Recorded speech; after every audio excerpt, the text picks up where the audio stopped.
Antutu, qui est l'un des benchmarks les plus utilisés sur les smartphones, et ben on a un score légèrement supérieur avec ses nouveaux 16 et 16 Plus par rapport au 15 Pro, ce qui est quand même une bonne chose. Et on a remarqué deux comportements de sécurité avec l'iPhone 15 Pro Max et l'iPhone 16, dont l'écran a complètement baissé en termes de luminosité. On a aussi, pour pouvoir faire des tests de température, et ce qu'on a remarqué, c'est que pour l'instant, c'est l'iPhone 15 Pro Max qui chauffe le plus. Donc ça vient sans doute de ça, ce mode Secure. L'iPhone 16 Plus et l'iPhone 16 Pro Max sont les leaders, en ayant perdu que 6%. L'iPhone 15 Pro est en dernière position avec une perte de 10 points, avec des lectures de story pendant 30 minutes.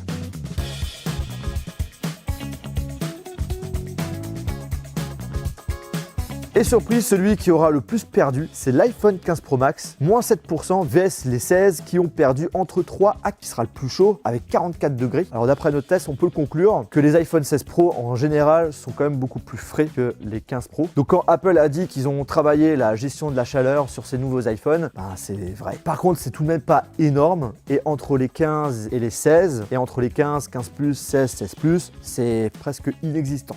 Similaire à l'iPhone 16 Plus. En égalité, le 16 Pro, 15 Pro Max et 15 Plus. Et en dernière position, l'iPhone 16, l'iPhone 15 Pro et l'iPhone 15.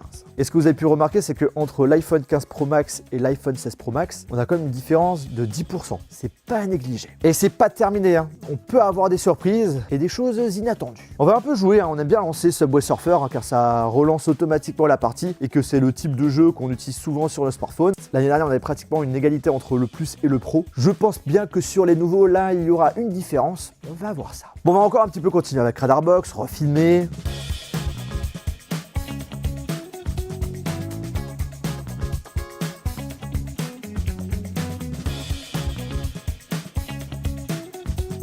Et là, le fameux palier des 20% est arrivé. Au bout de 5 heures, on a 15% pour l'iPhone 15, 18% pour l'iPhone 15 Pro, 22% pour l'iPhone 16, 28% pour le Pro Max, 30% pour le 15 Plus et 15 Pro. 30 a tenu 20 bonnes minutes en plus, suivi par l'iPhone 16 10 minutes plus tard. Et vous savez ce qui est le plus impressionnant, c'est que l'iPhone 16 Pro Max a encore un quart de sa batterie. C'est juste abusé. Donc en course, nous avons encore l'iPhone 15 Plus avec 10%, le 15 Pro Max avec 7%, l'iPhone 16 Plus avec 18%, l'iPhone 16 Pro 9% et pour finir, le 16 Pro Max 25%.